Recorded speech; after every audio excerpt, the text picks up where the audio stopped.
Hello, everyone. Welcome back to another episode of After the Snuff. I'm your host, John Millsip. We're here talking Dynamic Character Productions, Corkscrew Cove, and I am here with our second and third jurors of the season, Tawni and Sam. Welcome, both of you. Happy to be talking to you. Unfortunately, it's much earlier in the season than either of you would have wanted, but here we are. Tawni, how are you doing today? I'm doing great. Been enjoying my Sunday off. Absolutely. And Sam, how's it going? This is your second time on After the Snuff. I know. Hi, John. Happy to be back. Maybe earlier than I wanted to, but always a pleasure to be back and after the snuff. All right. Well, let's dive into this, Sam. We'll start then. Prefacing with the you've already been here before. You came from Moneta Bank. You played a mini. It was your first game. Here you are playing a long game. How did it compare going from the short format to this longer format that is much more intensive over a much longer period of time? Yeah, so coming off of Momenta Bank and the mini, and then when the applications for Corkscrew Cove popped up, I was like, okay, I played the mini and I want to experience like the long game. And like just two completely different formats where, you know, in the mini, can essentially be offline for the entire day. You can just focus on that one thing. You're all together. You're all in the same 5, 6, 7 Zoom rooms. You can kind of see what's happening. Very different pace, less time to overthink, very quick. What I was looking for in the long game, though, where I didn't necessarily get a chance to do that in the mini, was being able to like build relationships and having much more time. So I think that's one of the biggest one of the biggest differences in the two is just being able to spend way more time and get to know people on a different level. But at the same time, I thought the long game format would be good for me, but just like the overthinking, the paranoia, the sheer exhaustion, having to handle things like work and other obligations where in the mini you can just kind of ignore everyone for the 12 to 16 hours that you're playing versus like you're playing for an entire month. So yeah, two totally different experiences. I had fun in both, but I'm not quite sure where I land on mini versus long game. They both have their pros and cons to them. Yeah, I agree. I played minis and long games too, and it really just comes down to whatever you're in the mood for at the time. I feel will determine whether you prefer minis or you prefer long games. Tawni, just to remind the audience, what was your experience coming into the game? Like my previous org experience? Yeah. I've been dabbling since about 2018-ish, I think is when I got started really heavily once COVID hit. I feel like just about everyone else, or at least like the majority of the people I know. But for the past, like, I would say year or so, I've been more focused on hosting. Okay. But whenever Denson was like, hey, I know you're kind of semi-retired, but there's this game. Check it out. And I saw it. I'm like, well, it does look kind of fun. So here I am. Thought I was not going to play anymore, and I did. That's what we all say. We all say we're retired, and then something will be like, hey, there's this game. Do you want to just do it? And we're like, I guess so. Like, let's do it. I've said I'm retired. I keep playing games too. It happens. And that is Andrew Denson recommended you to us, obviously from Exile Island and All Stars. Great friend of DCP's, and we love when he recommends players to us. So we're very happy to have had you recommended to us by him. Let's kind of get into this, Tawni. We'll start with you because I think there is a little bit of a focus on you in that first episode with your Gerstlauer tribe losing that first challenge, and you took a little bit of time on that connections puzzle there. Why don't you walk through just your thought process as you're sitting there trying to solve this puzzle, knowing that like every passing moment goes by, there's a chance the other tribe's catching up? I think in my head, I like did not even comprehend that they could possibly, which they did, finish the entire puzzle in the time I was in there with 8 words. Like, I didn't think that was possible. As I'm like looking at these words, I'm like, what the fuck goes together? Like, it does not. I still don't understand it. Whenever the episode aired, I'm like, okay, I finally get to see the words again. I'm like, I still, even like when I was looking at them, I could not tell you what the answer was. It stupidest connections I've ever done. Well, and you know what? That's part of the trouble with connections sometimes, right? Like Yeah. and despite the fact that we know all these words, we've seen these words Mhm. before, sometimes we just can't connect these things together because our mind's not in that way at that exact moment. I was in there with you as you were solving that, and you literally tried every possible combination other than either of the two that would get you Yeah. there. And like sometimes that just happens. That's the luck of the draw sometimes. And like that's part of what makes these challenges exciting and fun, right? You go in and you're like, I feel pretty confident in my ability to do this. And sometimes it's just not your day. Now, luckily, I mean, it makes you go to tribal council. And like, I'm a pretty big advocate for going to tribal council pretty early in a game, helps you solidify some things. And both of our tribes go to the first two tribal councils and we see solidifications of some things. But Tawni, the interesting thing about Gerstlauer is it seems like there's this power structure forming with yourself and Benji and Jared with Bryant there as well. But then everything gets kind of flipped on its head when you go to tribal and Sam's partner plays an idol on who you think's going home, and everything is just like thrown out the window immediately. What were your feelings coming out of that first tribal council, and how did it impact the way you continued to play the game from that point on? So a lot of things went through my head. First off was, where the fuck did he get an idol? Why is he playing it on Gabby, who we have all agreed to vote out? Then my name comes up. I'm like, oh my God, it's me. And then I literally, like, once tribal ended, I immediately went straight to Bryant, went to our chat, and was like, I don't remember what I exactly said, but it was like, we need to talk, or like, what happened, like explain something. And then he responded and I sent a Zoom link immediately because I'm like, what the heck? He like spewed off some, crap of numbers and math. Mhm. And I was just so mad at the time and like confused that I'm like, sure, this makes sense. It was math. I wasn't going to try to figure out if he was correct or not. But it like definitely made me like more anxious going forward because I'm like, why? Like, I get why. Like with the whole like Jared made him anxious, and Jared was really stupid to say that in front of a newbie of like, Mhm. oh, we're gonna take out the newbies or something. Like, what? That It's one of stressed me those out. things you don't get used to, though. Like, I will defend Jared a little Yeah. bit. When you play a lot of these games, and a lot of these games have a lot of people who play a lot of these games, you don't often see.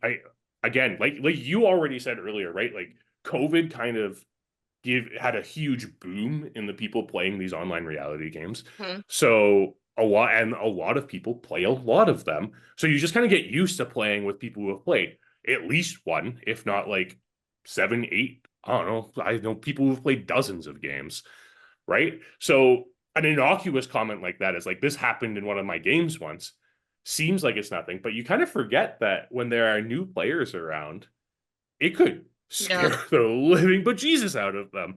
And it could be your downfall, which it ended up being for Jared. Yeah, yeah. like just it was like moving forward, it like I remember it being hard to want to trust Bryant, but at that point, like I don't think, which it's been, I feel like said that like Jared was like my number one or whatever.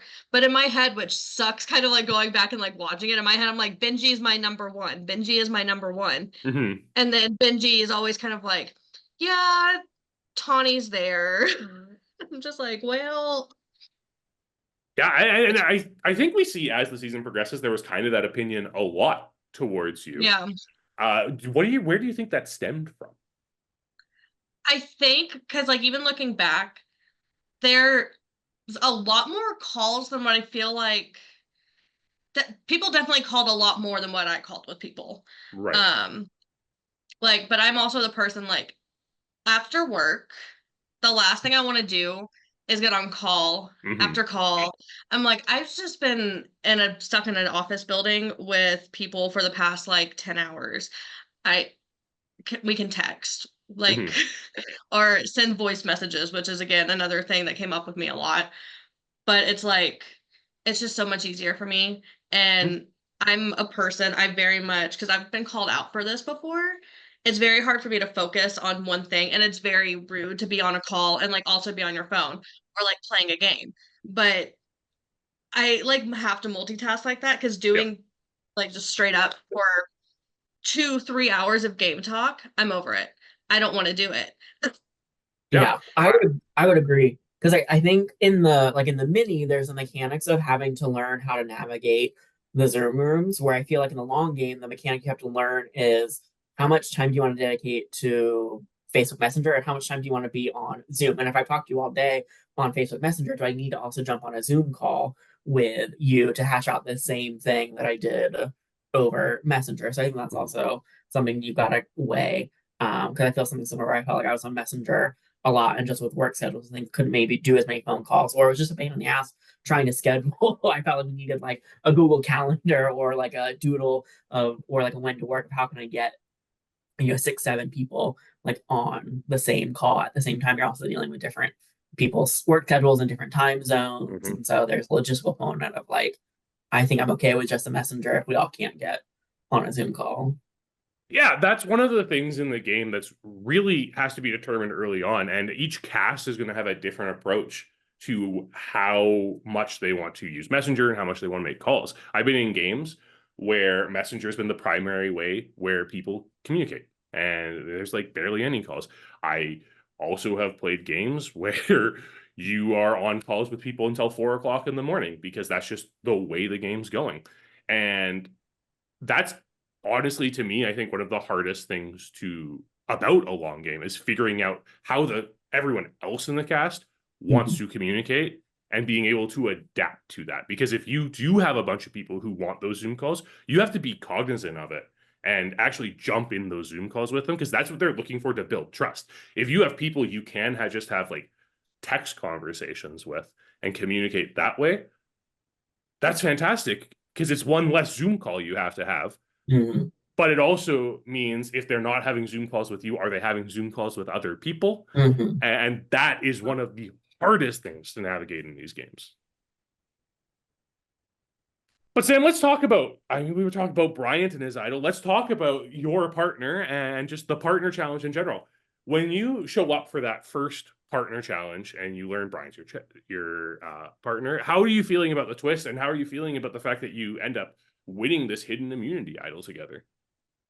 Yeah, I knew when we were told we had to check in, on that second night. I was like, this isn't just going to be a check-in. There's going to be something here. I thought it was going to be something similar to like a Monte Carlo, like have to make a choice or not. I didn't realize the choice was made for us by having this partner. I mean, it definitely added a completely different dynamic of having to navigate somebody else's relationships. And again, I think I had said this, it was kind of like, it was a really bad game of Survivor Telephone. I could say one thing to someone and they could go immediately fact check. Well, Sam's saying this over here about your partner. What are you saying? So the partner twist definitely added a completely different dynamic to the entire game. As far as the challenge is concerned, I felt like Bryant and I going in, I thought we left the challenge being like we thought we did okay, but we thought we had bet like low and we weren't really expecting to win anything. We also didn't have any knowledge as to how many advantages there were going to be. We were just told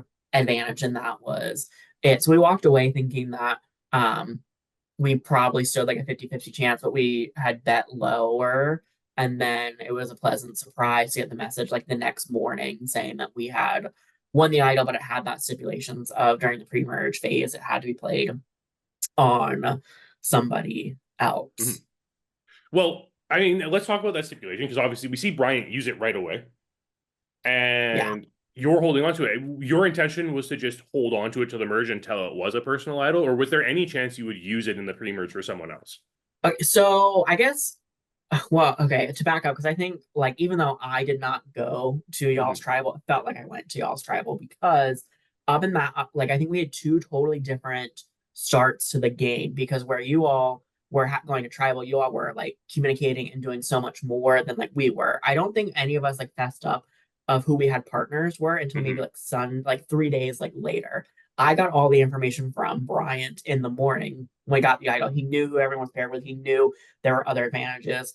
We were taking a slower approach because we didn't have to go to tribal. We weren't talking as much, and no one wanted to be that first person. Even though we all knew we had partners, no one wanted to be that first person. Be like, oh, I have a partner. And so on when y'all were going to tribal that day, I kept messaging Bryant like over and over again, like, how are you feeling? What's going on? And I wasn't getting much out of him. So I had no idea the idol was going to be played. It then breaks into like our tribe chat. It's like Sunday night, late. I'm getting ready for work, trying to go to bed.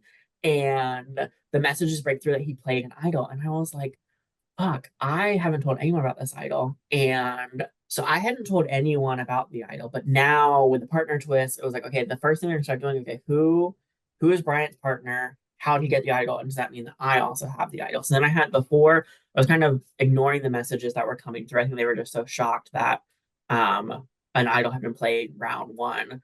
I then asked Bryant, what did you tell them? He said he had solved it from the tree mail clue. But I think I had just gotten off a call with people, and we had determined that the tree mail clue was not solvable from one clue. And I was like, no, that's the dumbest lie. Like, we got to come up with something different. And so that's when I was like, I think we just need to say it was like a night one idol. So that's why I didn't tell anyone, because you had it. And if we would have gone to tribal, it would have been my idol and not him. But I was like trying to do like damage control. It's late Sunday night. I didn't go to tribal, but it felt like I did, and trying to get the heat off of me. So my plan, the plan was to hopefully use the idol in the pre-merge phase, but I was never in a position where I needed to play the idol in the pre-merge phase. And I thought like at that point, because Bryant had his lie about the math, and then there was my lie, I thought even if like he came forward and snitched on me, that would have been like the third lie already about the idol, and maybe people want to believe him. So I wanted to try to keep the idol to myself and to play it at some point in the merge. But in the pre-merge phase, I was like, it doesn't really matter. If we were in a position where we were ever down, I definitely would have used it, but we were in the power position the entire pre-merge phase. So, looking back, I probably could have just played it to get rid of it, but that kind of defeats the purpose of having the idol. So I don't know. The plan was I didn't need to use it in the pre-merge like Bryant needed to use it. Yeah. And that is kind of the conundrum with this specific advantage too, is somebody automatically knows you have it. And we talk about it in Survivor all the time. Don't tell people about your advantages. And like everyone in this cast was telling everyone about their advantages. Yes. When you had to make up this lie about the idol, and granted, like, it's a lie I personally would have wanted to check. However, like, just based on the other knowledge of the other advantages. However, it's a plausible lie for sure. Being like, it's a first one, it guarantees our safety for the first time. At the time where you were making up that lie, did you know about the other two advantages? I did. So at that point, because Bryant had told me and Erin, I think, had come forward. And so I think part of the reason why I think the lie sort of worked is that all of we knew that Joe had the extra vote that could bring Benji over. So we knew that. And then we knew Erin's couldn't be used until after the merge. And so I thought my lie kind of hit in that sweet spot of we have these advantages, but there's these stipulations to them. So this is going to hopefully make sense, where it's maybe not like a fully fleshed idol. So at that point, I did know all of the advantages. I think Erin had told us either then or over the weekend or like a few days later when we were going to tribal. And then, even then before that, Bryant had it all like mapped out to me Saturday morning when we got it. So I was hoping the lie could kind of hit in that sweet spot of like, maybe it does have kind of these stipulations behind it, and I don't have it. And I think the thing that makes it plausible too is the fact that the fast pass couldn't be used until after merge. Right. Because of that, there's this one that's only available post merge. There's this one that changes over the merge, which means logically there should be one that only makes sense at the beginning of the game as well, which it added up possibility for what it came out. I'm shocked watching back the edit to see that no one on your tribe seem to even consider the fact that you had an idol for quite some time. Mm-hmm. Yeah, had him fooled. So after these first two tribal councils and everything, and we have a little bit to talk about on that Vekoma tribe, but we can get there a little bit later. We get into the next portion of the game, which is our swaps, where we're swapping with partners and everything. And Tawni, you're kind of at a disadvantage in this section, unfortunately, because two members of your original tribe lost their votes. So despite the fact that there's an even number of each tribe going to tribal council every week, you're kind of in the minority by default.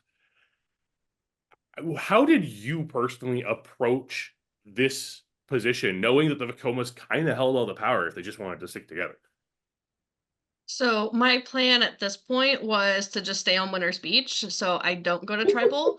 You can't get voted out if you're not there. True. So that worked for 2 rounds, and then the stupidest challenge to ever exist happened that no one, I guess, knew that it was going to take like 2 hours per team, and Wasn't then you're just supposed to. like, oh yeah, I had a normal like time slot, like good time of day, and then it's like, well, we're about 30 minutes behind. Oh, we're an hour behind. And it just keeps going and going, and then I'm tired, and I'm like, I don't even want to be on my computer anymore. Mm-hmm. And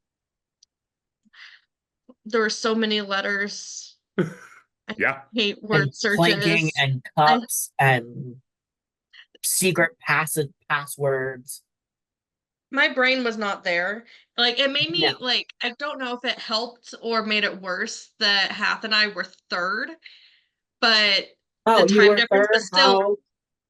the time difference was still like 20 or 30 minutes. Yeah. Like, that was the thing. Like, we were third, but it wasn't like a 20-second difference. It was like a 20-minute difference. There's nothing we could have done. No. No. No, but you were also happened to be at the one tribal council where a Vekoma did go. So, or yeah, right? Because that was Tommy. Tommy bit. So things kind of worked out in your favor there. However, what you didn't know is that there's this group within Vekoma that's running everything. And Sam, as the divas, you, Jordyn and Katz are kind of the core of that group with Erin there as well. And walk me through that, because that was like a day 2 alliance, right?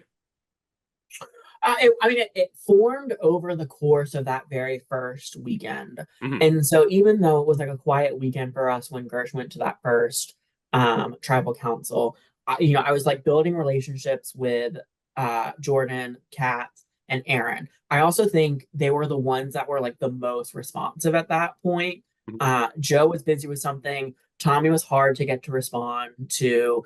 Cade, I think, was still like on spring break. And like, I don't even think we knew what Cade looked like until later on, because he didn't have a profile picture.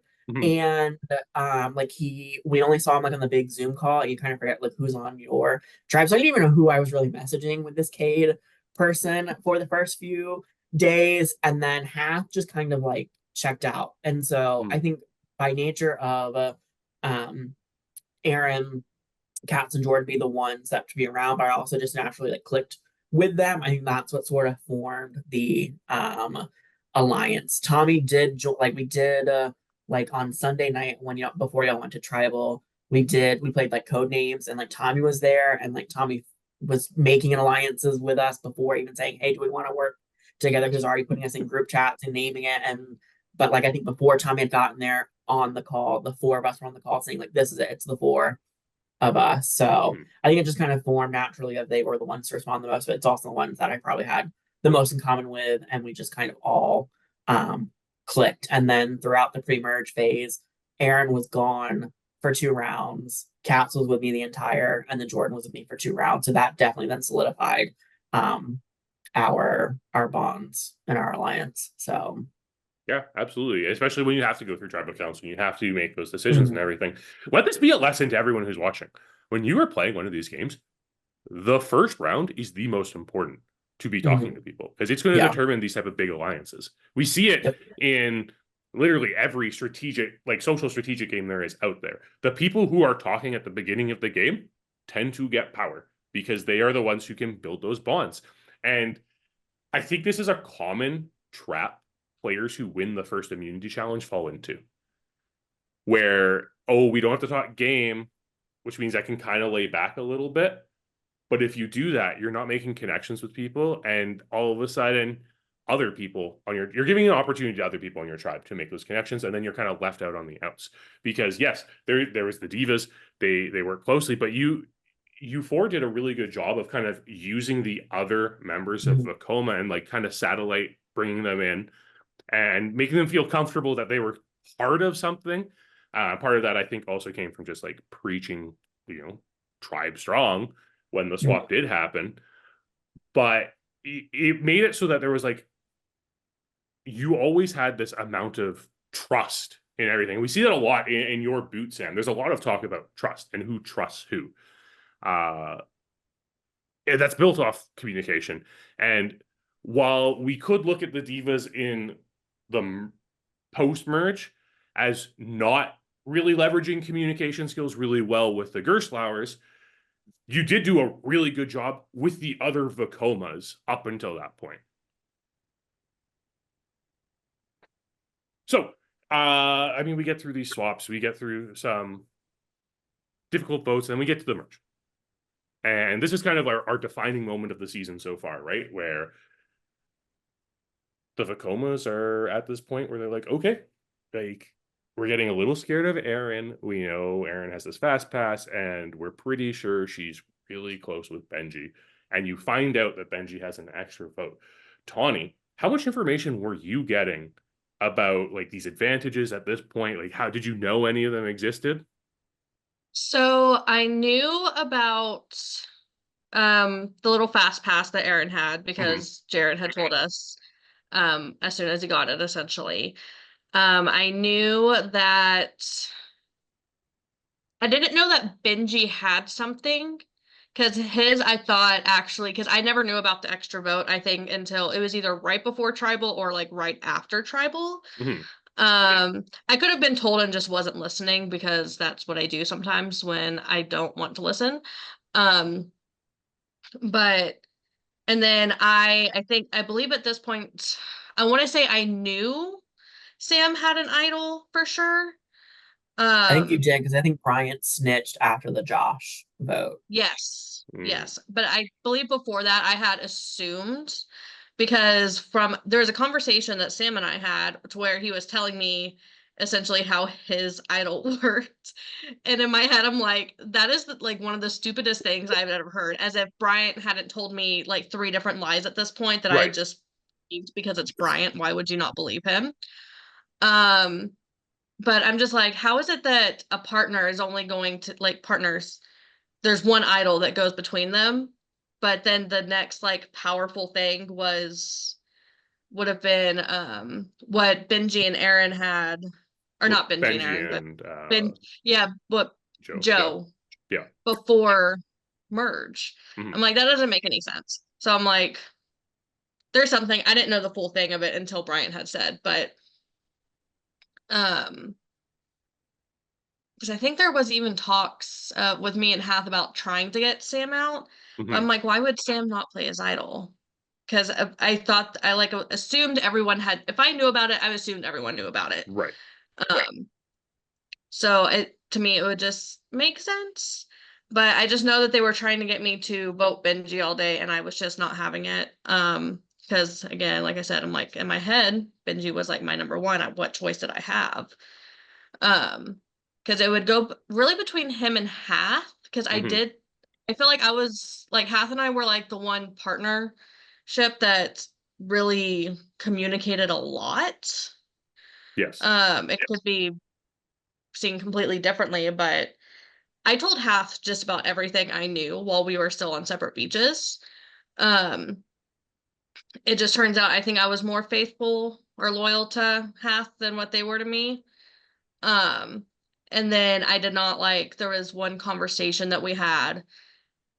You can kind of see it on my face that I was just not having any type of word like that was being thrown at me, which is what ended up leading to the infamous 4-minute voice message that kind of crumbled everything down. But I just was putting my foot down. I'm like, this benefits you. It does not benefit me. And that might be a stupid thing to do, but I don't let people like do that in life or in game. So it is what it Yeah, is, you know. I totally get it. That one of the pressures of playing these games is everyone has a line, right? And we live in a society where we want to stand fast on our line. And sometimes we have to give and take, and then we get an infamous 4-minute voice memo. What was this voice memo? Because we didn't get to hear it in the episode. So what happened in it? I'm trying to remember, because whenever I had actually sent it within the past week or so to like our like the Corkscrew Cove chat. Mm-hmm.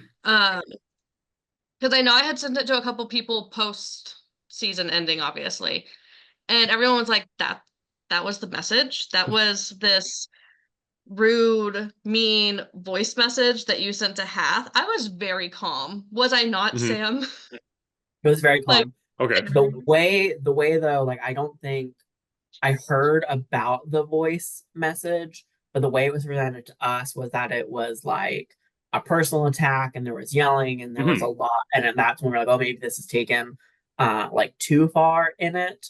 But then hearing it post game, I was like, oh no, that's not how it was presented to us. It was not a yelling personal attack full of expletives. It was very calm, rational, like you're not listening to me sort of voice memo. yeah, and I think that like had like different aspects of like like the actual video conversation Hath and I had. Like, because that was like a 2-hour conversation, Right. like that you saw what probably a total of 2 minutes of, that was like split between different parts. It was 2 hours of me listening to, oh, this is like what I think about the game. This is how I want the rest of the game to go. Like, here is my list of like the order of I want everyone to go in. And I'm just like, this, the entire time, I just know like the hamster wheels were spinning of like, this isn't gonna work. And like anytime I would try to say something, I would like get cut off, or like once I would be able to speak, it was just like, no, like this is gonna work. Like, no. So I just sat there, listened to it, went to bed, and then sent a voice message in the morning. Hey, you know what? At least you waited until the morning. Because there is nothing worse in these games than immediately responding to something emotionally. At least you had time to let it sit and think about it before you did it. And it's probably why it was a calmer message than was originally perceived. Do you think there was any chance Hathaway was embellishing this conversation in order to make people think that you and him weren't that close? Yeah, he even said, because we talked about it in the chat, that he's like, yeah, like it did hurt my feelings and this, but he's like, I definitely amplified a lot of the things to sway stuff like towards me or away from me. I don't know. It was very confusing on whether or not he was actually trying to help me or not at different points. Because where he would tell me like, oh yeah, like I'm talking you up to this person, like I'm talking you up to this person. And then even post game, I was like, did Hath like say good things about me? And they're like, no. And I think that's what made the partner twist like I think hard to navigate like socially, because we had so much information about other people, and like Tawni and I didn't meet until the Tommy vote, but I already had so much information about Tawni doesn't like alliances. She likes voting blocks. She's a wild card. She's this, she's that. She's half number one, she's not. And there was just so much information. Like, I don't know how to suss all this out. And I literally have just met you, but now I have all this information about you, which then made it hard to figure out, do I want to play with you or do I not? How do we move forward when I have so much information about you and I don't know if it's true or not? And one thing about that, there was a conversation between you and Hath where it was like my whole fluidity comment about me not liking alliances. My fluid thing is I could tell that Vekoma was taking over. I needed Vekoma to be fluid and needed to be a little bit more fluid before they really were, in a way. Like, because I could see that there was a pecking order. Like, it was very obvious to see, like, as soon as, like, the first, like, I guess, swapped tribal, and I'm like, oh, there goes a Gerst. And then I'm like, oh, there Okay, but it goes was another. Kolby. Like, really, did you want to keep Kolby? Like, True, but Kolby was like, I don't think Kolby was going to go against Gerstlauer, you know? Like, it was kind of like, not necessarily like a Gabby to Bryant situation, but it wasn't a, oh, I'm going to immediately flip. It made sense for Kolby to leave, but it's still like numbers in the back of my head weren't mathing in my direction. Absolutely, and that is what makes it hard being a Gerstlauer into this position, and it kind of sets up what this merge becomes, which more seems like it's positioning yourself in order to pick up these Gerstlauers, because the Vekomas have the numbers. There's this strong alliance that's kind of dictating the Vekomas at this point. So Sam, you get to this point, and it seems like the person who has the most influence over a single Gerstlauer is Erin. And that single Gerstlauer is Benji, who is an alumni of DCP. You know he has an advantage. What instigated the decision to go after Benji here? And how much of a shot at Erin was it? Was there hopes that after this you would be reeling Erin in? Or was this a calculated decision knowing that you would and you could end up losing Erin as a result? So the way it all played out there was Benji was the name that had been floated immediately by Hath. Hath was really driving the Benji, but it wasn't gaining a lot of traction. I was at work like all day Thursday, and I was offline. I was getting these messages. Halfway through, I think I realized that we were not getting traction on Benji. So then Hath started to float like Tawni's name out there, and then I get a message from like Jordan Katz saying like when I get home we need to chat. Then what had happened was we had learned that Benji had an extra vote. At that point, I thought between the Divas, Erin, and Benji that we were trying to like work together. But Erin had told Katz not to tell myself and Jordan about this extra vote. And that was then pretty clear to me that whatever alliance I thought I had with Benji and Erin is not true. And that they are also plotting against us in future rounds. So that is when things got flipped back to Benji in that first vote between myself, Jordan, Katz, Hath, Cade, and Ryan. We then started piecing together, and I think this is where like the winners and losers speech I think really plays out. Of Erin and Benji had maybe some more time to build some more relationships with people on winner's beach, set up some of these other alliances, where those of us who were stuck on loser beach all 3 rounds were just trying to make it to the merge. But once I had heard, and I was going to be loyal to like Benji and Erin and the Divas until I had reason not to be loyal. So once I learned that there was an extra vote and there was specific intention to keep me out of information, that then cleared me. Then you are not imagining going forward much more with me.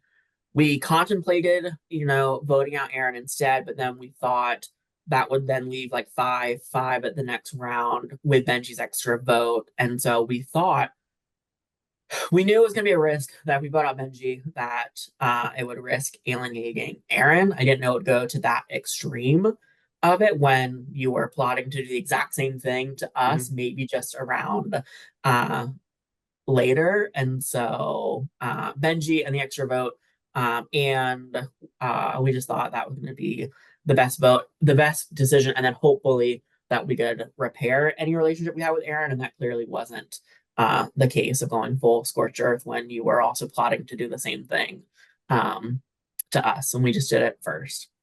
And that is part of the game, though, right? Like, there can only be one winner. Like, you have an alliance, you have to turn on them eventually. Right. Especially if it's an alliance of strong players who all have a good argument to win the game. And yeah, this is really early in the merge to be doing that type of thing. And it was earlier than expected. And at that point, like, there had been so much conversations while I was at work. It was sort of like, this is the plan. At that point, it was like maybe 5:36. We were going to tribal in a couple of hours. Because I tried, like with the Josh vote, trying to go Ryan, at the point I was like, I was too exposed at that point. I'm not going to try to stop this train. It totally makes sense. There's people that I'm working with that I thought I was working with that aren't working with me. So yeah, I can get on this Benji train and we'll figure out what happens with Erin. It definitely happen sooner rather than later, but we took the first shot. Yeah. And sometimes you have to. Sometimes it works out. Sometimes it doesn't. I mean, I've had shots taken again. I mean, anyone who's watched Exile knows how I responded to being blindsided when Zucker gets voted out. Right? I have an Erin response. Erin, quite frankly, handles it a lot better than I did. But did she handle it well at all? Still, she didn't start swearing at people as vividly as I did. But you know what? It's fine because that's the game sometimes. And sometimes the emotion takes over. And that's what makes Survivor and social strategy games so interesting, is because it is this, as much as there's a game to it, it's also this interesting social experiment where we are watching people and pushing people to their breaking points. No, on an online game, we aren't starving people on an island and really pushing them to their emotional and like mental breaking points. But I would be lying if I didn't say this is a stressful game that really puts a toll on your mental ability. You don't know who you can trust. You don't know if someone's lying to you. You don't know if someone is telling you the truth.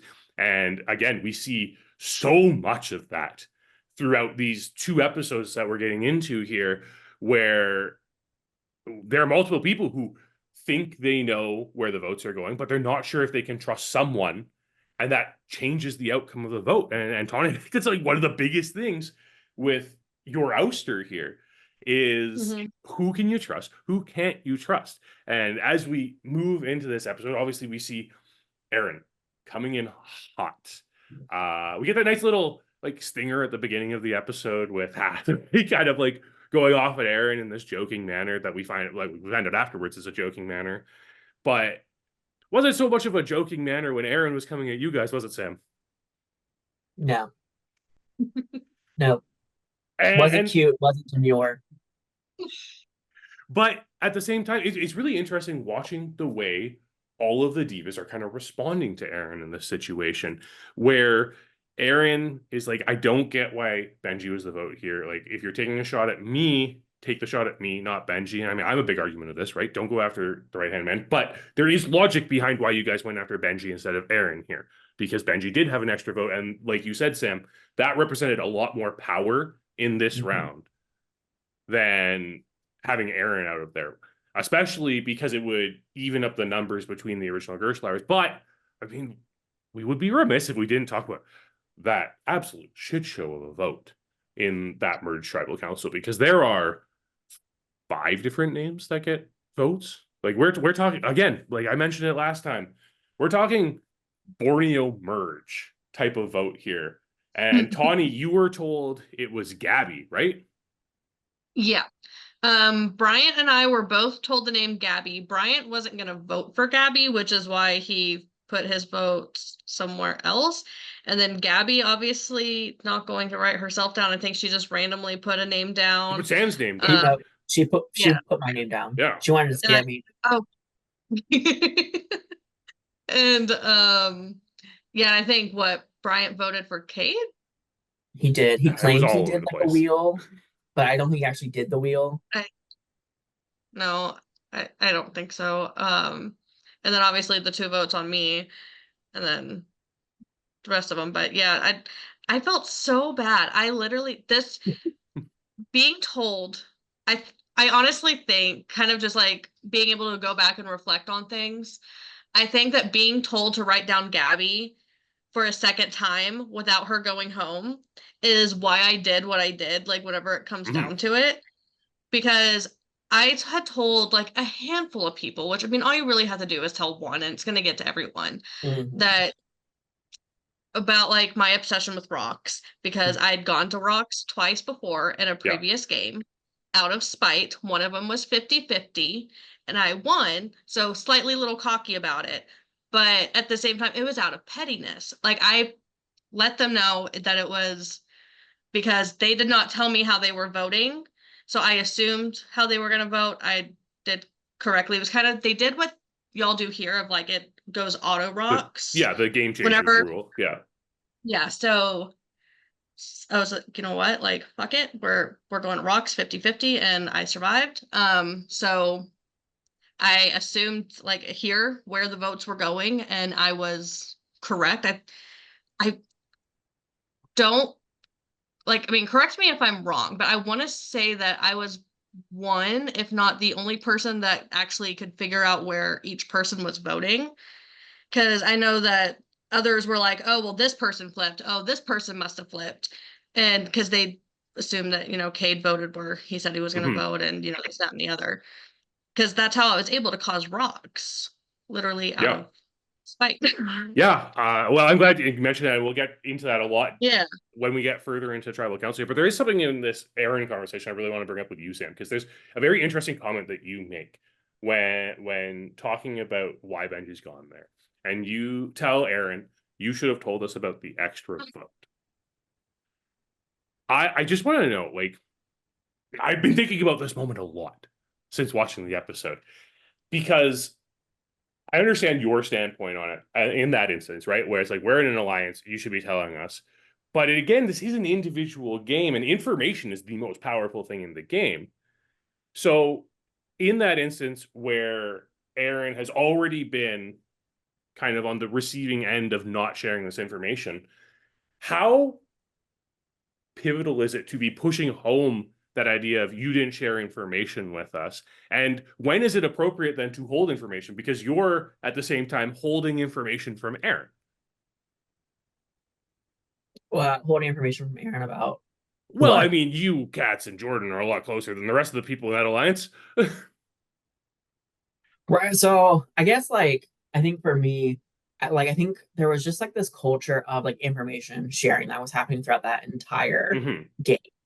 And so, and like at that point, I thought the three of us, Erin and Benji, like were working together. Right. And so whether it was a matter of you didn't tell us, or it was a decision to cut me out of not letting me know you're gonna handpick Katz and then tell Jordyn and I basically like I don't want to work with you anymore by keeping this information. So I think that's where some of it was coming from. And I get that. And especially in a game like this where there is so much information sharing, it's hard to then hold information. But the interesting thing about you mentioning that is you literally didn't tell your allies about an idol for weeks. But I had like if that ever came to a point where the idol like needed to be played in the pre-merge phase or someone's in trouble, I was going to tell them. It all came out when we were on the call, and I don't think it was shown or not. Like I ended up telling all of them on that post when we got to the merge. The divas had come together. That's when like the clue had been solved, and that's when I had told them that, hey, I have the idol. Right, because Katz had already claimed the idol there, and I mean, Katz claiming the idol. It's interesting that Katz had to tell you all because of the nature of how to get the idol in that instance. Right, we were all on the call, and Jordyn had solved the clue and had said it out loud, and then he just happened to send the message first before Jordyn did. And again, I'm reiterating: don't solve clues with groups of people. Doesn't go well. You want advantages to yourself, but because he had to change his name at Tribal Council in order to claim the clue, he was kind of pigeonholed into a position where he had to tell you all about it. And the interesting thing is, with your idol, were there ever any concerns on your part that saying, hey, yeah, so I lied to you guys earlier in the game, this is actually what the advantage was from that first partner challenge? Were you concerned that was going to blow back on you at all? I don't know. I felt I was trying to go off of like I felt like I'd built good relationships, and I think I had explained that if it ever came up to where we needed to play the idol for someone during the pre-merge phase, I would have come forward. So I think most people kind of understood where I was coming from, and probably would have made a similar decision to not be truthful. Yeah, well, that makes sense to me. We see a lot of conversation. Again, there's a lot of conversation with Erin on both sides. We see Katz talking to her, and this idea that like, Erin, why weren't you like more upfront about this extra vote and everything like that? And the big thing Katz asked Erin is, why weren't you scared that this extra vote was going to force rocks? And Erin's defense is, I knew Ryan wasn't voting with the original Gerslauers because the Gerslauers are kind of a hot mess at this point. Sorry, Tawni. But you guys were.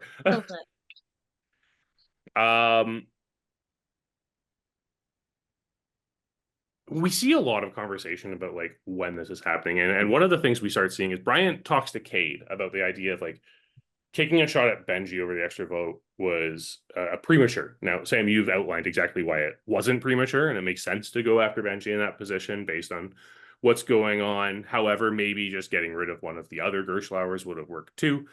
Maybe Brian shouldn't be complaining because like it could have just been him instead. But this is where we see this conversation happening of this idea that Sam, you, Jordyn, and Katz are a very tight three. And it is a topic of conversation that continues through this episode and the next. Did you have any idea people were starting to clock the three of you at this point? Maybe. I mean, I felt like it was, I don't know. I think we were a tight three because we got along, and then going through the like pre-merge phase of just needing to like depend on each other. So yeah, I think everyone wanted a piece of what we had. Yeah, I mean, you know what? Sometimes people like being in a position of power. Weird concept, I know, but it is something that appeals to people. Tawni, one of the things that we do see Erin telling Cade is that you kind of came at her after tribal council. Of course, things are embellished, but you want to give No, us a she little thought I bit actually came at her. Okay, well, tell us about it. I want to hear about it. Literally what happened, Benji got voted out. I did not look at her face. I was more I didn't know Benji was going. Like I was more concerned of like what I was like, what the fuck is happening? Because I mean, I was told Benji, but I had also said I am not writing Benji's name down. Right. Like just point blank, not doing it. So I was like just focused on what, the little things that Ian was popping up with, and then just immediately after I go to Erin, I'm like, so Gabby, huh? Because she told me Gabby, so she's the one who goes off on me and says something about like, I just tried to vote you out and it didn't work. I'm like, okay, well, are the one that just told me that you tried to vote me out. I had no idea who wrote my name down until you just said that. And then she just goes off and I'm like, I liked you. Like, I was confused. I was just straight up like, I'd have like my buddy leave. I just got votes. I don't know what's happening like at all. And then I get yelled at for asking a question. Well, and I'm sure this is something that ultimately led to you not trusting this group of people with voting for Sam and ended up voting for Erin instead in this round, right? A little bit, yeah, because it, like, again, like I said, I'm like, I kind of put numbers together, figured out where the votes were going, and it was either cause rocks or vote out Sam. Right. And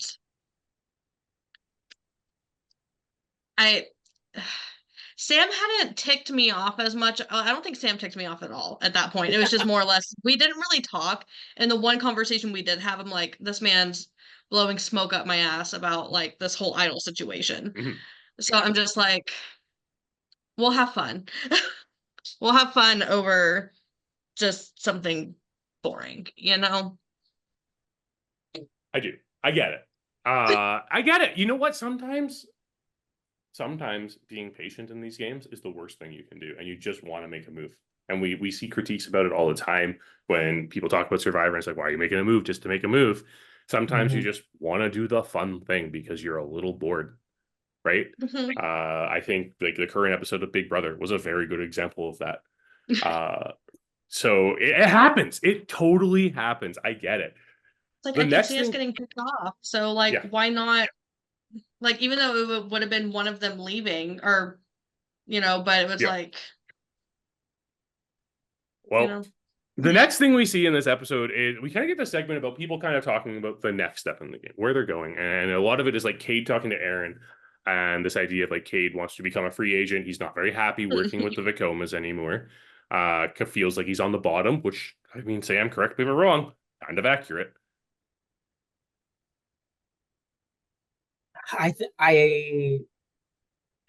Say on the bottom, whatever. I think Cade, what his wild card tendencies were starting to really creep up. But it was like, I guess it was like one of those things where like we had built so much time like creating a relationship with Cade, but then we were starting to get like a little suspicious of him, but still wanted to work with him. So Yeah, no, that makes a ton of sense to me. And we see Ryan also talking to Bryant about this idea of like, I'm waiting for the game to break open, and I think we're almost there.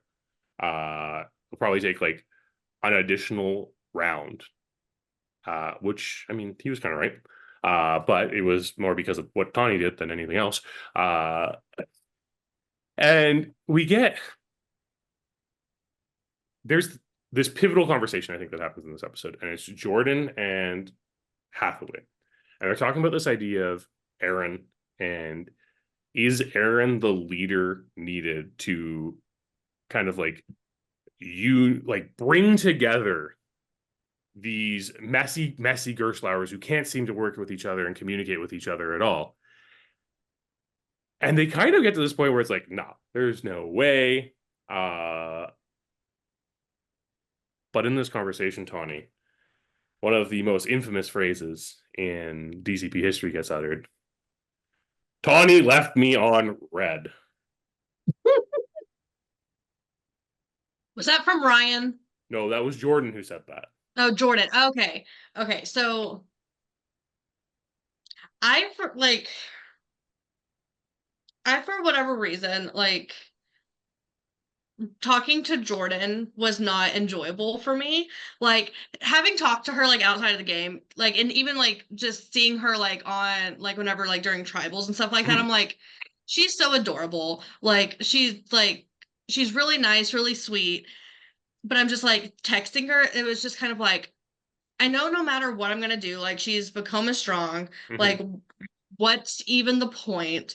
Which is why I didn't really talk to Sam that much. I didn't really talk to Katz that much. Really, the only Vekoma people I talked to were Hath and then eventually like Cade. So I'm like, they're just gonna stick together. Like, what is the point of me even doing this stupid little chit chat? Like, oh, how was your day? It was fine. How was your day? And then I'm like, I'm not gonna sit there and talk to someone like about game that I know that they're probably just going to go and, tell their little buddies and then not even work with me at the end of the day. Like, that's just how I saw it. Like, probably from me playing too many of these and, just making assumptions, even though it's a completely different, cast. Odds are, I feel like that's what would have happened anyway. So. Again, one of those veteran or like mistakes that can happen, right? Where it's like, I know how this works. I've seen it happen a million times. And you forget you're dealing with a whole new group of people who, with varying degrees of experience, can think completely differently than you're thinking about a situation. And it's one of the things I really preach. Like, I really like working with logical players who I know what they're going to do and who can see reason. And sometimes you just kind of forget that other people's reasoning might be very different than yours, and it can throw you off. As we progress through this episode, we get to this conversation between you and Hathaway, Tawni, where you're making up for the 4-minute voice memo at this point. Yeah, exactly, making up. So talk to me about that conversation and where it left you feeling in the game. So at this point, there was like a whole little thing that like didn't get aired. It was like I was on call with Lilly and Ian for probably about a good hour sobbing. Because of just like at this point, like Hath had kind of like, I guess, blown up or like from like the voice message, just stuff going around. And I just felt like crap, which had nothing to do with like Hath as a human, but like just how I just felt like crap in the game. So with this whole thing, like with the conversation with me and Hath at this point, I was already hurt. And I'm like, if they just want to have this conversation to make up, that's fine. Like, I'll have it. We'll see like what happens after this round. Like, I just want to, if it means that he's not going to vote me out this time, then yeah, we'll make up. Fine, sure. Let's just go. Like, I didn't want to talk about it anymore. Like I was sad, upset, and I'm Yeah. just like I probably just cried on that call and don't remember it because like I would tear up every so often because I was just so upset. But yeah, if it was supposed to get me through one more round, then but it didn't. But that was my own fault. No. Yes, I do know. But that is one of these things that I think people take for granted in games, right? Sometimes getting through one round is all you need. And again, like look at how the game started changing after this round. So yeah, getting through this round would have been huge. But sometimes that's just not the way it works, and you don't end up making it through the round. But I think you did position yourself in a position where you could make it through that round, had you not decided to sow chaos instead. But again, like in this conversation and stuff, this is one of those things that we kind of forget sometimes because we're not, as when we're playing an org, we kind of forget we're playing with real people. And we see we see that conversation when people are criticizing people on Survivor, right? They're talking about them as like characters essentially in a TV show, and they're forgetting, no, these are real people with like real feelings, and that's why they're reacting this way. And when you're talking over Messenger, just having Zoom calls, sometimes you can forget like the person behind the person you're talking to, and it can really come back to bite you. And you had like you said, like, yeah, okay, I'm going to make up here because that's what I do in the social situation, but it didn't really ever put you in a position where you would feel like you could work with Hathaway moving forward. Yeah, basically, because I feel like with how they were talking about me to everyone else at this point, I'm like, well, if they were actually, which again at this point everyone was saying they weren't talking me up to people. I'm like, where do I have to go forward in this game? I've already lost Benji. Bryant still seems like he's iffy about me, which he was. I'm like, the only person on Vekoma that was seeming to want to work with me is Cade. But with him just, being Cade and wanting to just flip the game on its back like this quickly, what's to stop him from, oh, you know what? I'm in a good middle position. Let's go now flip back to the other side. Let's see what happens there. So I just did not, I think that even though like it put me in a better position for that round, I had no guarantees after that. Whereas I feel like pretty much everyone on Vekoma, maybe minus Erin, at least that's what it seemed to me, had it guaranteed. Yeah, right. Sam, we have an interesting conversation here where like you're talking about the fact like whatever, someone voted for me, it's not that big of a deal, you don't care. Obviously it didn't scare you into playing an idol or anything like that this round. But you talk about how Erin can't scoop up the Gerstlauers because of like this tension between Ryan and Tawni. So I want to start by hearing your perspective on that situation. Then I want Tawni to tell us exactly how it was going down. So this all tracks back to round one when Tawni gets a vote on her, and it was the consensus around it was that Ryan was the one to do it. And I think, and I had heard like even before I met Tawni that the two of them they don't get along. Tawni has a vendetta against Ryan. Ryan was the one to put that vote out there. They're not going to maybe work together. So that all kind of tracks back to that rogue vote on Tawni in the first round, and with the idol being played and knowing that she could have been in danger. So everyone thought it was Ryan, and it was not.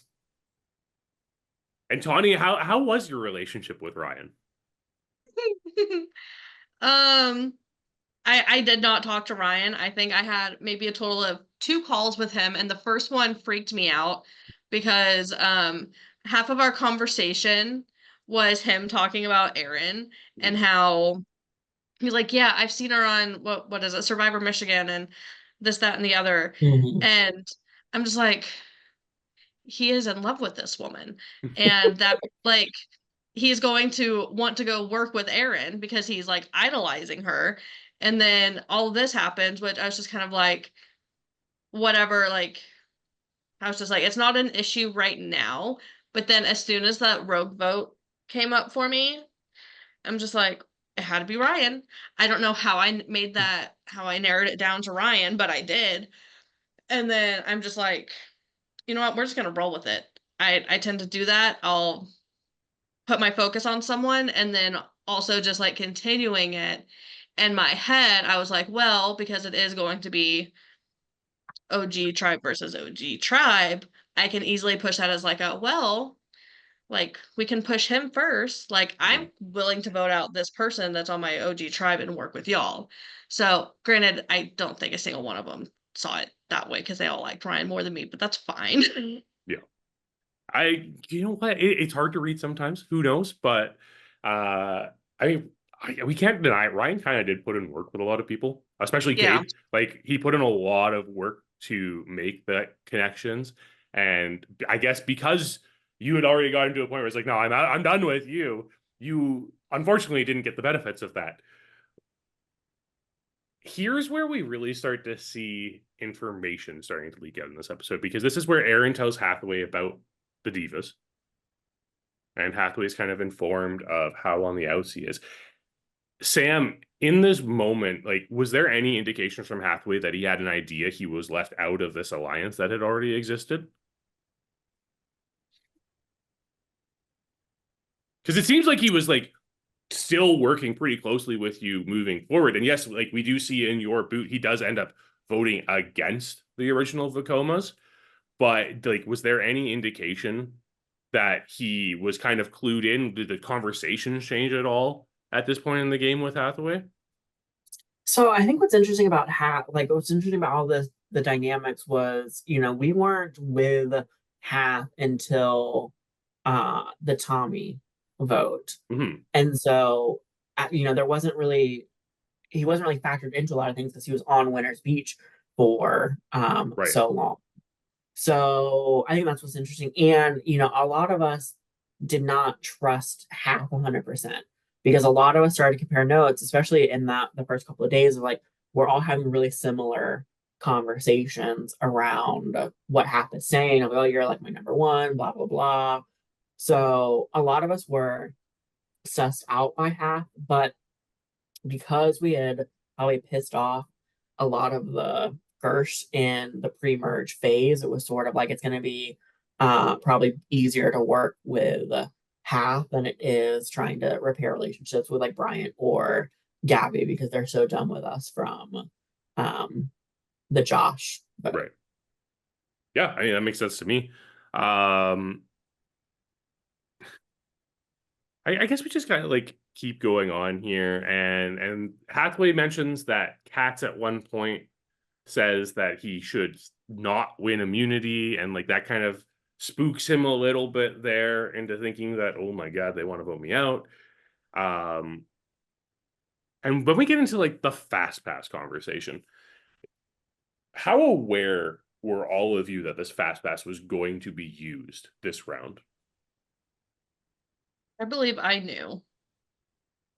I think I knew, but I think I had heard all along, like one of the plans was they were going to use the fast pass, and that's how they were going to flush my idol.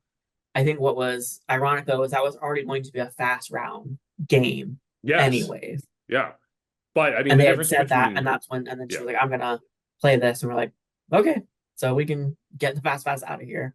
Yeah, I that's the thing though. Like 30 minutes versus 0 minutes is still a very big difference. In this game, especially because like I think the idea was that maybe you guys weren't as united and like wouldn't all just load on Erin, but I don't know. It's kind of hard to tell, but it's okay. We'll find out more about that moving forward as I ask more people about this fast pass, because it's just such an interesting thing that like doesn't happen very often. Where it's just like, hey, let's just go to tribal council, and especially not in a game where lines have been drawn as clearly as they had been in this one. Tawni, you accused Vacoma of being scared, of playing scared. Yeah. Like, tell us more about that. My thought process at that point, from what I remember, because at this point that confessional had taken place. They voted Benji out because of an extra vote. Yeah. They were worried about one extra vote. They were worried about rocks. I've never been around a cast that's been so scared of advantages and rocks, but they're not like not doing anything about it because obviously like they got out Benji, but I'm like, we're so outnumbered but it just felt like, I think it's because they just weren't using me, that I'm like, why aren't y'all taking advantage of the fact that like you can easily pull in like the original Gerst and do something about it. And that's just like where my thought process was. I'm like, we had no power at that point. Literally, there were 2 idols in the game that we didn't have. There was a fast pass that we didn't have. Like, what did we have? Nothing. Like, and I'm just like, I was just fed up. Well, Sam, I just want to like hearing this, right? And hearing how fed up Tawni was in the situation. And I think this is kind of a theme that goes into this next episode where we're looking at the divas specifically and like specifically like that trio of you, Katz, and Jordyn. Do you feel that there was ever this like arrogance towards your game where you felt like the Gerstlauers didn't matter in the grand scheme of things? I don't think it was arrogance. I think what was so hard about trying to figure out how to make moves in just how the whole season had run up until that point where information was leaking all over the place. And so that then made things like trust really hard in trying to approach someone that you hadn't worked with up until that point. And so it wasn't, and it's to like Tawni's point about, I think you got to give in order to get. So if you're not getting something from someone on the call, you're not going to give, and vice versa. And so that's where it was. Uh-oh. Oh, well, I'm sure Sam will be back and we can figure out what he was saying there. But that's a very interesting point there, Tawni. This idea of like giving and get, right? But if you're not willing to give because you're not getting, doesn't that apply to the other person on the call as well? And just like creates this stalemate of who is giving information and how do you build trust out of it? Yeah, this was actually something that I had talked about.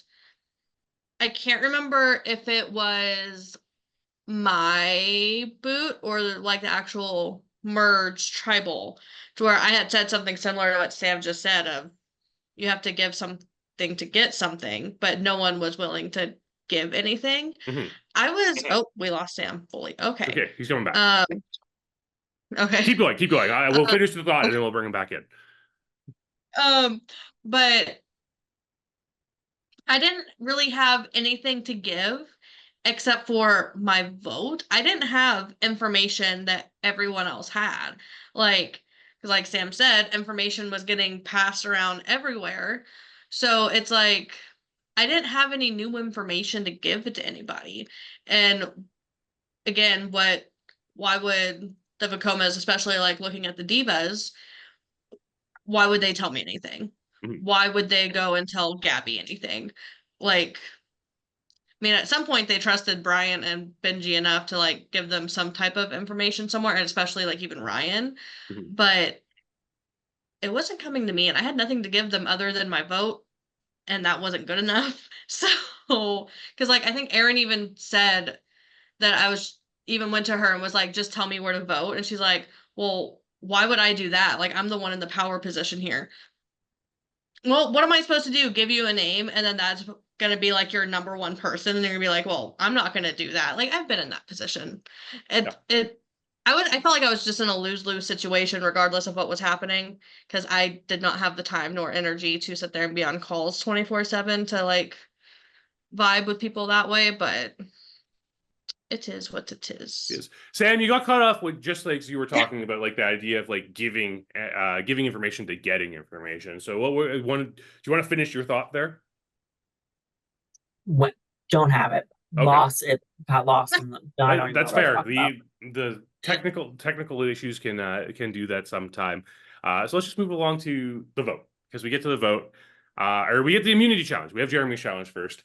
Classic challenge. And we see at the beginning of it that Ian says there's an option to compete in your partnership or individually, and it could make both of you immune. From what we see in the challenge, everyone elected to compete individually. Is that correct? Yes. Was there any consideration to work with partners at all? No, the only funny thing we thought it was going to be like a forced partner challenge. and that meant that Katz and Erin would have been a partner, and we thought that Oh. would have been funny. But it was a choice, not a forced like partner challenge. Mhm. So All right. So we do see that challenge go down. Again, it's the classic Jeremy's challenge. You're rolling a die. You have to get one, then you stack a solo cup underneath, then you have to roll a 2, stack another solo cup underneath until you get your full stack of 6. And in the end, Katz ends up being victorious here. And I think this kind of plays into what happens with your vote here, Sam.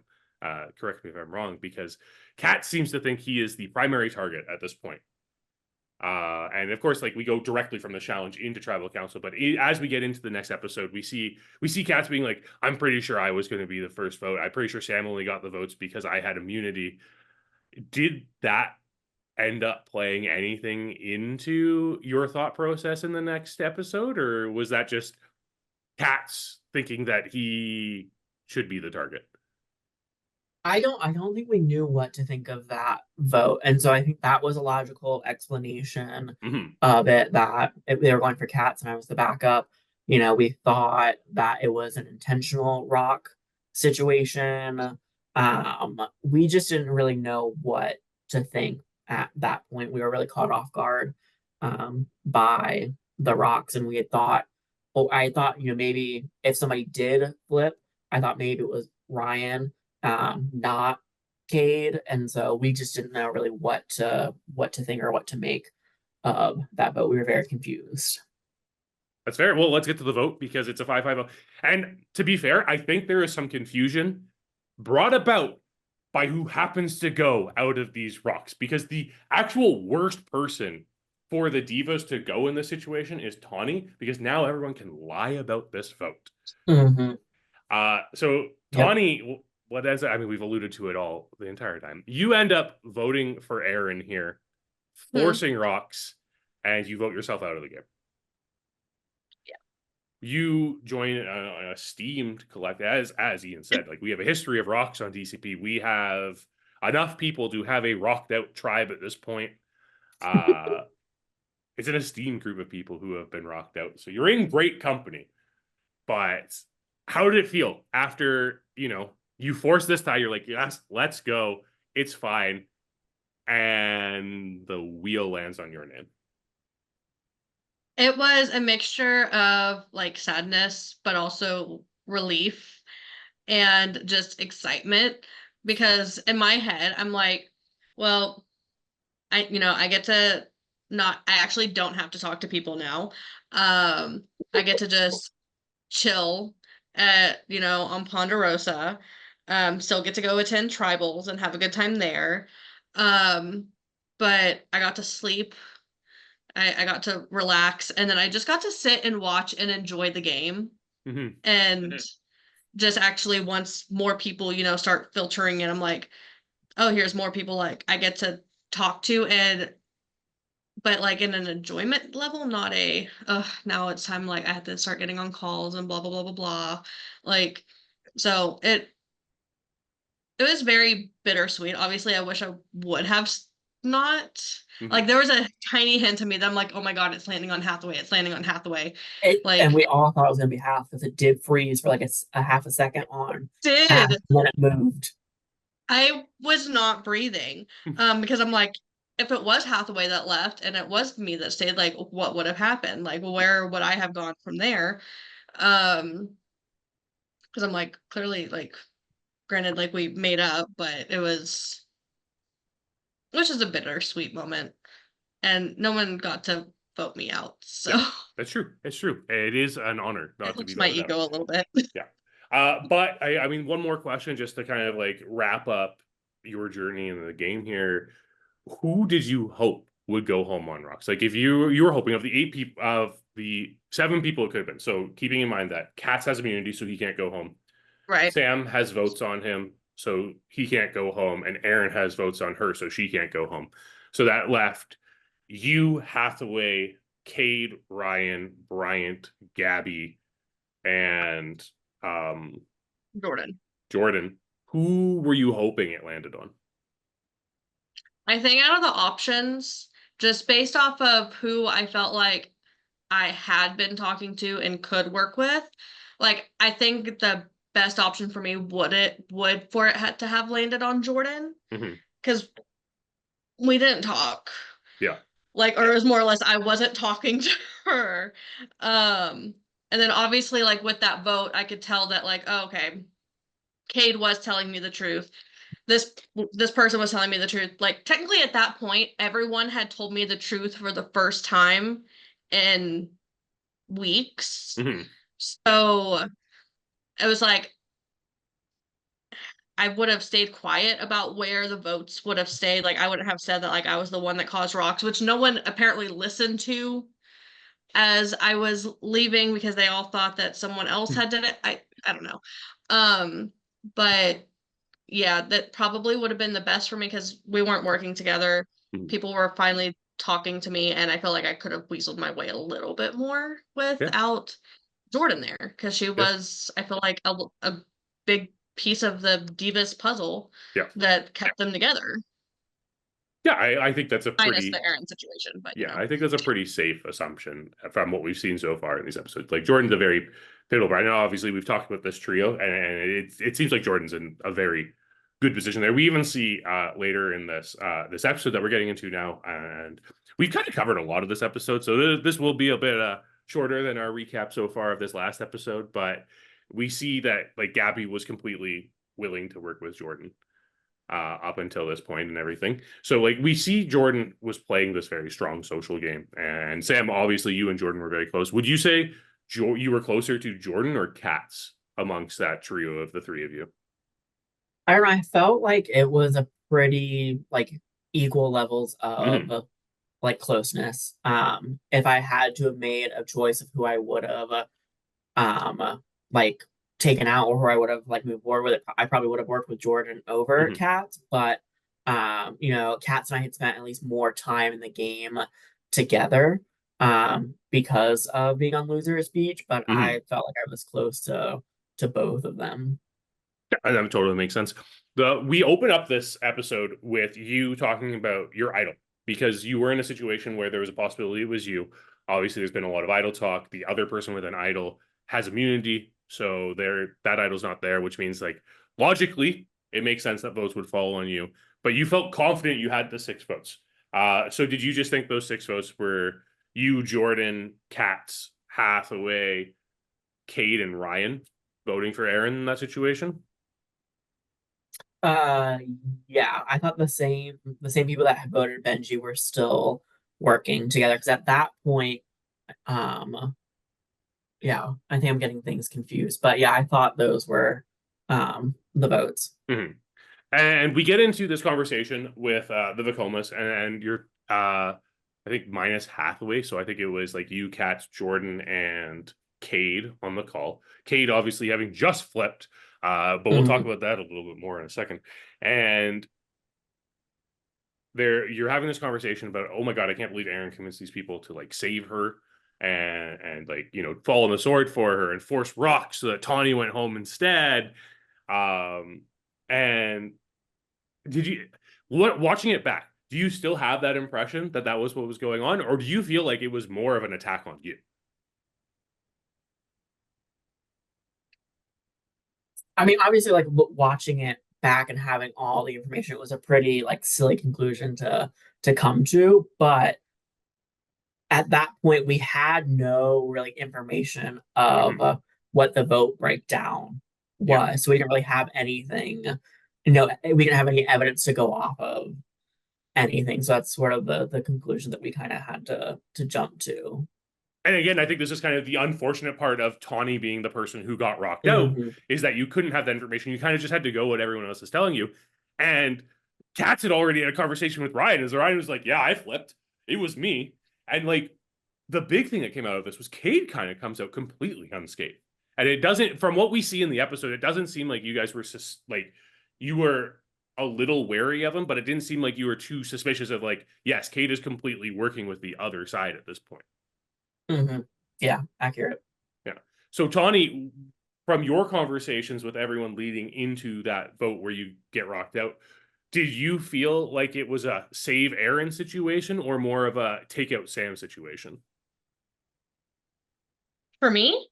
Just like from their conversations with the people who did end up voting Sam, like, did you think that it was a get Sam and the idol out of here, or it was a keep Erin in the game because that's better for my game situation? Because we do kind of see conversations where people say both, but I think what was it your was impression? a little bit of both. Yeah. Because at that point, obviously, like Erin is on the bottom of Vekoma, at least with the attack on Benji, which is an attack on her. She was seeing red at that point. So that was always someone that would be one person ahead at this point for the Vekoma strong people of who they want to get out. But also on the other hand, we all knew Sam did have an idol. We knew about Kat's idol as well. I don't remember. I think I was told by Cade. Yeah. We saw that call in that episode. Yeah. Yeah.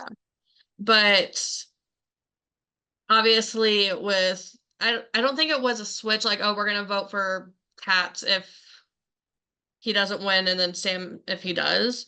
But I think it was more or less of everyone knew for like immediately kind of that Katz had an idol, whereas Sam what could show that he could hold on to it, like the secret for a little bit longer. Granted, Katz was on a call when he got it, but yeah,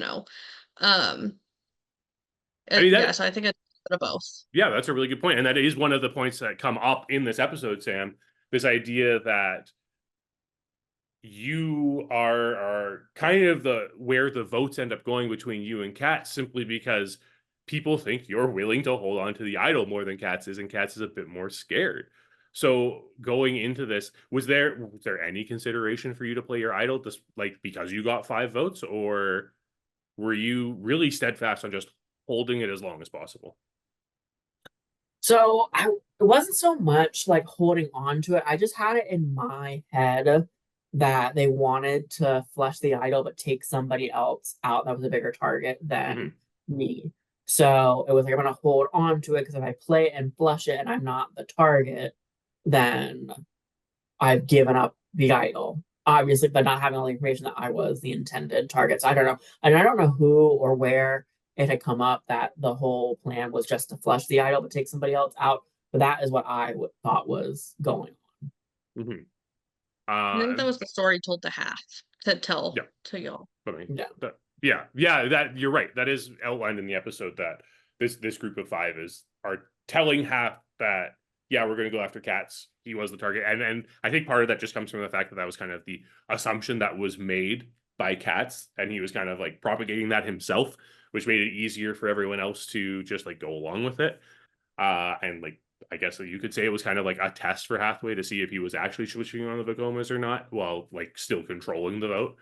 And it seemed to work. It seemed to work. They were convincing enough, because we do see Hathaway actually vote for Katz when we do get to tribal council.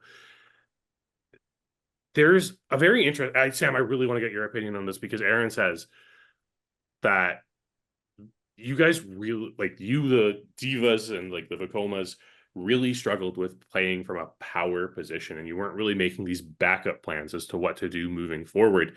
And we even see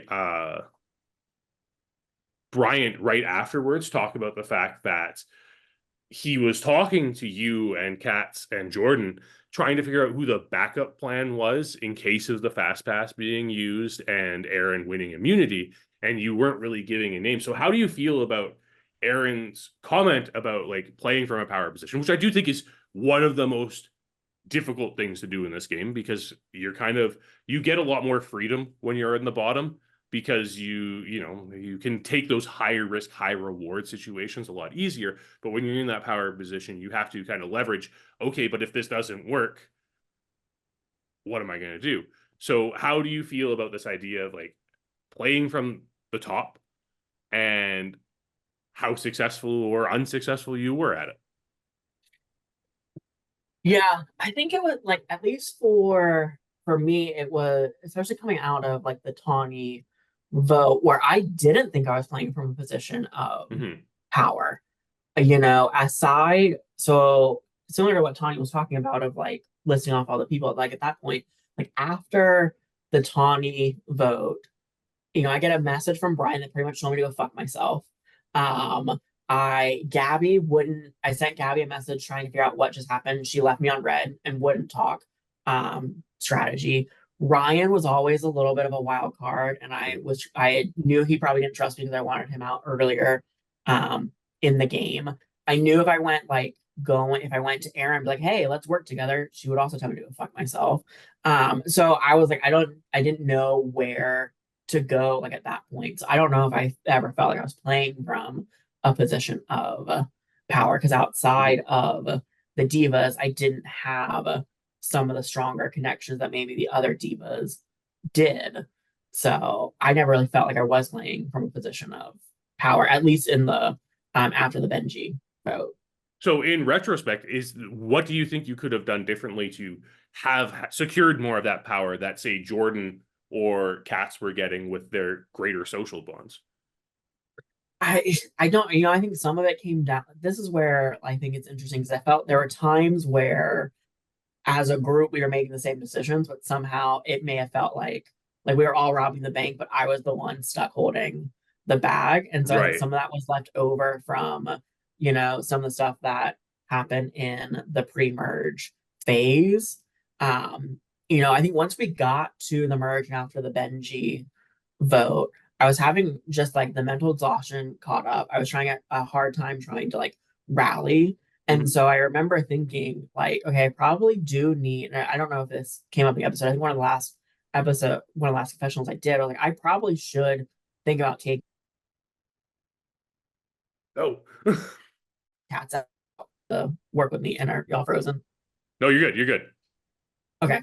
It looked like y'all were frozen again. So I don't know what I could have done differently. Because like I said, all of it felt like Jordyn, Katz, and I were making the same decisions. I think Katz was maybe better about like in the moment being not as truthful about how close we were. And maybe I had an issue of, when you're on a call with people and just trying to keep up with all of the lies and all of the calls and trying to manage all of the different relationships like at that point. Yeah, sometimes it gets harder as those relationships narrow down and there are less people to talk to, because then you're used to filling up the time with all these conversations and there are less people to talk to, so you have to talk to them more. But then what do you talk about at that point? I get it. I understand. So let's just breeze through a few of the points of this episode here. We get to the immunity challenge. It's a stage challenge, a classic DCP stage challenge. The first stage, you had to build a tower out of the blocks that you were given in your kits. That was 3 solo cups high, and the first 6 people to do that moved on. The second stage, you had to balance a die on an unsharpened pencil. And this is one where we see some different strategies happening here. We see Jordyn holds out as long as possible before placing that die, because you were given 30 seconds for a live transition. Like, use your 30 seconds. And that was where a lot of people missed that transition and were out, much to Katz's chagrin, as he complains about missing the live transition. But then we get into this third one, where this third one's a little complicated. So the 2 people, in this case, it was Jordyn and Bryant, will roll a die. The first person to roll a 6 will start on a puzzle. And it's this cipher that has to be solved, 2 different ciphers that have to be solved. And the other person, in the meantime, has to spin around and catch a ping pong ball in a solo cup. And after they do that 10 times, they get a switch. And then that's their puzzle time. And you know what, Tawni, we talked about you struggling on a puzzle. We have to talk about Bryant struggling on a puzzle here, because Bryant had probably twice as much time as Jordyn, because Jordyn's hobbling around with her bum knee at this point, trying to do these spinning catches, some phenomenal catches as she's falling and catching this ping pong ball. So Tawni, now's your chance. Now's your chance. Talk about Bryant's puzzle skills here. Were you guys just doomed in that first challenge in the first place? I think so. This is clear. We were clearly not puzzle people. Granted, Bryant will claim it was because of his foggy glasses. But I think that having a non-working leg is a little bit more difficult I than, think so. just simply taking off your glasses so while you're spinning so they don't get foggy. Granted, I don't know how bad his eyesight is, but there I couldn't solve that puzzle either. I'm going to be honest. I paused it and I It was was a looking at hard it. I puzzle. was really confused. I got the T9 one like Mhm. that. And then the other one, I'm like, yeah, I'm just going to watch them spin. I will See, be like, I honest. didn't even realize there was a second puzzle until the chat was happening. I was like, oh, you had to scroll down to see a second puzzle. I'll be honest, this is probably one of the most difficult puzzles we have ever had in DCP. Like you said, the y'all have T9 loved one. overcomplicating challenges this season. We did. We really do. We have to try something new. We can't give you guys the same thing over and over again. Sometimes people watch our seasons and know what they have to prepared prepare for those. I was prepared for those. I was not prepared for these. But alas, Jordyn ends up pulling out the victory here. Despite the knee injury, and we keep going on, and really this just comes down to this leaking of information. You have Hathaway as like your pretend spy from what the edit is telling us, Sam. Like that, is he playing like the Ben Driebergen at the merge of Heroes, Healers, Hustlers role at this point, where he's solidly with you, but is like pretending to be with the other people? Was that the idea with Hathaway here? He said that, and we kind of believed it, but we all like there was always a question mark with Hath. So they could say, "Oh, I'm playing double agent," but we also thought he could be playing double agent to us as well. Mhm. So we just let him. We're like, okay, tell us what you want. What are you gonna tell us? So I don't know if I ever 100% trusted what they were saying, but that was the idea, was that he was gonna play double agent. Yeah, and they were also, I mean, we see their confessional where they're talking about this idea of like, what's more dangerous, an enemy with no weapons, or like one enemy with no weapons, or three enemies with 2 nuclear bombs. Like from what we see in the edit, like Hathaway was pretty prone to turning on you all at this point. But the bigger turncoat here is absolutely Cade, who, and I want to know, like, was there any suspicion that Cade was that entrenched with that other group at that point? No, because like there had just been so much talk about, and I do think him and Ryan did the best job about hiding their partner relationship throughout most of the game. So I had no idea that Cade was the one to flip. Yeah, it kind of just seemed to be the blind spot from what you guys were doing, because Cade, even we've seen Cade's confessional saying, Katz is going to come with me with information when I need it, and Cade becomes kind of the linchpin as to who to go after here, because there's the thought process that Gabby admits, where okay, well, Katz is probably playing his idol, might prompt Sam to play his idol. Maybe we should put the votes on Hathaway then and get them out instead. But Erin and Bryant all say, yeah, but we have to consider Cade in this situation. Like, this is the vote where it's very clear Cade is working with us, so we have to go for the big swing here. We have to get at least one of these idols out. Tawni, what are you doing? Like, did they make the right choice? Was that the correct, logical thing to do in this situation? Or should they have potentially done the safer thing with Hathaway?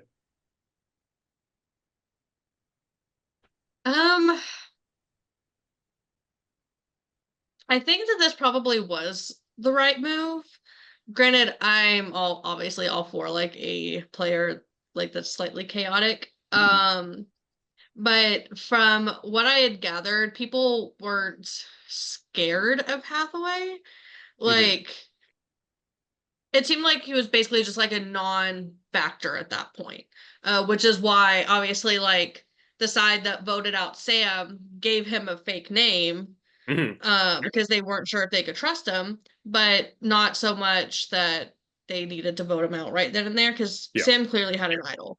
What was the worst thing that was going to happen? They were going to potentially lose Erin, who it's just that's what she's there for, like is to give them one more round. It seems like that was the right move. And building on that, Sam, do you think there was any fault in like being so focused on getting Erin out these 2 votes that kind of led to your demise here? I don't know. I mean, I thought um that we could get Erin out, especially the second round, because I thought there was talk about how openly Erin had talked about how um easy it was she had solved that puzzle. So I thought on just kind of like threat level alone with Erin, then that would be enough for people to want to get her out. Because I think Right. keeping her in the game only really benefited Erin, from my perspective of sort of where she was and her ability to perform well in challenges. Yeah, no, I definitely understand that viewpoint, and it is one of those things where, again, these are like the tricky things in these games, is like figuring out who to target and stuff. I think Erin's the easiest person to rally votes against at this point, so it makes sense that Erin's the target here. And we can't critique using confirmation bias, right? Like the fact that Sam goes home here, we can't say, oh, they did the wrong thing by targeting Erin, because that could have worked. But we can't use what we already know to be a fact when determining how to properly critique a situation. One of the interesting things that comes out of Tribal Council, Sam, is you have a comment about this idea of rocks, and you don't know why it was the plan to force rocks. And that's because it wasn't the plan to force rocks. It was not. I know. That's why it didn't make sense, which is good. Thanks, Tawni. You really, I mean, let's be real. You kind of sunk Sam's game. We just got to call it what it is. It's your fault. Well, okay, and this is I feel like I've asked Sam this about 50 times since he came to jury. It's like I had just saved him. Yeah. The round previously. Like it was 50-50 there. Yeah. That I feel like that should have been like a big signal, flashing lights, like sound machine, smoke, like everything to be like, if you don't win, your name is clearly out there. There is clearly the votes there to get you out. You have an idol. Play it. I've gone home with an idol before. So that taught me very early within my org career to play it while you have the chance to play it. But I was like internally screaming to like use it, and I was still screaming after it was not used. Yeah. Well, I'm sure you weren't screaming as much as Sam was when it wasn't used. But we have a couple more interesting comments at Tribal Council. Usually there's literally a question in this Tribal Council about being vague in answers, in case like, yeah, I'll just be vague in my answer. But there's a couple of interesting things that pop up in this. And it's Katz talking about this idea of like the people I view as threats in this game are the people who are talking a lot, spreading themselves thing, like really making a lot of relationships, which is funny because that's what we see Katz doing in this game. And then we have Gabby's rebuttal of there's actually danger in the player who's not talking a lot because you don't know what they're doing. And it kind of comes to fruition here. Then the vote happens. Katz plays his idol. Sam, were you considering playing your idol here, especially after, like, did you know Katz was going to play his idol? So what happened, like, this was like minutes before Tribal, I think Jordyn, Katz, and I were talking, we're trying to figure out who uses what idol, are we going, what's happening, what's not. And then like right before, like Cade jumps into a chat or conversation and says, Ryan's saying it's Katz play the idol. And so there's all this panic minutes before Tribal, and so there was like consideration of like, okay, Katz plays, we still want to hang on to this idol or not, we want it for later on because we know in later rounds it's going to get trickier. And so there's all of this like chaos happening like right before Tribal, and Katz had decided he was going to use the idol. I think at that point I was loyal to a fault to the two of them and wanting to hang on to that idol for the next round, because again I still was convinced that they were flushing the idol. And again, at that point, I didn't think I was the biggest threat in the game. Yes, I had the idol, but my two strongest social connections were two people. So you could take out a bigger threat at that point, and I would be a sitting duck. So at that point I had to kind of check in of like, where did I think I was positioned in the game? And I thought there had been conversations that like that finally people were starting to understand, yeah, maybe Erin should go this round. She could have solved that puzzle really easily. Let's just get rid of her. And so I think from that, I was like, yeah, then it's either Erin or it's Katz, or it could potentially be Hath as well, because I was not that great at the comps. My social game was kind of fried, like at that point. So yeah, I I mean, think they got tunnel vision on me and on the idol. that makes sense to me. I mean, I'm like Tawni, get idols out of my hands as soon as possible. I mean, I also have the thing where like people like finding out about my idol somehow, but I like not how old enough. I think playing an idol is a very tricky situation to get around, because especially as it's a known idol, because then the question is, okay, people know about this. Are they going to try to flush it? Are they not going to try to flush it? What do I do here? I don't envy you holding on to an idol this far into a game by any means. But alas, you do end up copying the majority of the votes here. You go home, and on your way out, you say, good luck to only some of you. So I've got to ask the question, who are the some? Oh, Jordyn and Katz, my divas, of course. The rest of them, of course. No of luck. course. Well, this is the end of the episode. Do you two have anything else you want to say before we wrap things up? Should we show them, Sam? It's up to you. We're gonna show them. So, we made a thing, and it's there. You just have to look. There's not really a lot of explanation to it. It's up for interpretation. This is for the cast, really, for them to see. If it wants to load. Here we go. I'm assuming y'all can see what's happening here. We sure can. Tell us exactly what we're looking at, though. So this is a tier list, obviously, with the locations that, that happened at tribals or at competitions. We have Jordyn's grandma's wreath room at S tier. Clearly, it was beautifully decorated. We love it. All the way down to a baseball game, Cade's truck, which makes quite a few appearances throughout the whole series. And it felt like the truck ran over some of us. So the random parking lot that Hath was in, and then obviously at the very bottom, a gross, icky public New York City bathroom. We did see that this game. Now that is something that happened. That sure is. So, and each tier, we have people of the cast plus the two hosts that we got to see their lovely faces of the entire season of Lilly and Ian. And for the photos, it's either the photos that I took of us while we were getting voted out of the game. And for the ones that are still in at this point, just some, nice little screen grabs. Yeah. So, okay. So this has nothing to do with what you think of their playability. It has nothing to do with their positions in the game, anything like that. This is just a fun... The only personal one on here is Ian going at the bottom. Oh, please enlighten us on that. A lot of shoulder shrugs that we got throughout the season. Nose, try again. A lot of yelling if you didn't hold up your vote all the way while he was doing his that was a thing. Yeah. Well, sorry, Ian, you're the bad guy on DCP. I'm just the messenger. Don't shoot me. Okay, well, let's just run through this really quickly. So in the wreath room, we have Cade, Josh, and Lilly. Baseball game. Is that Ryan, that first one in the baseball game? That sure is. That's him playing charades. Okay. Erin and Katz. Then particularly crying Erin with chaotic Katz voting Benji. Of course. Cade's truck. Is that Sam? Is that you in that first one there? It is me. That is Sam getting voted out.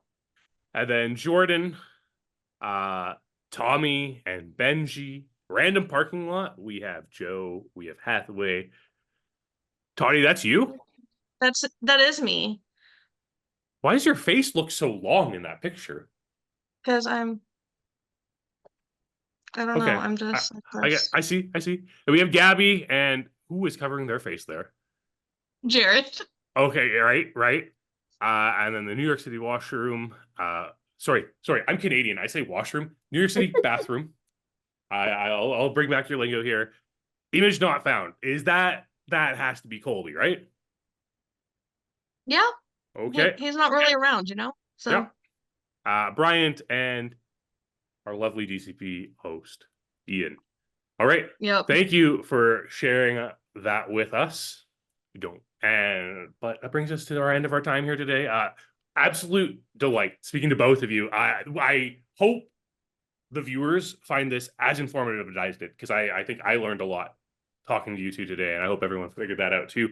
But we always end after this the same thing. So Tawni, I hope you were prepared for this. If you could sum up your game in one word, what would it be? Yeah, that makes sense. That makes sense. And Sam, same questions going to you. One word to describe your game. Diva. That also makes a lot of sense. Well, thank you once again for joining me today. It was absolutely delightful speaking to you. Thank you, everyone. I know this was a little bit longer, but I hope you found it as entertaining as I did. Make sure you like the video, click subscribe so you know when all of that DCP content's coming out. We're getting to an interesting part of the season, like the end game starting here. It'll be a lot of fun moving forward. You'll get new episodes on Mondays and Thursdays. Like us on social media, join the Facebook group. Lots of conversation to have, but we would love to talk to you all more. Thank you once again, everyone, and we will see you next time.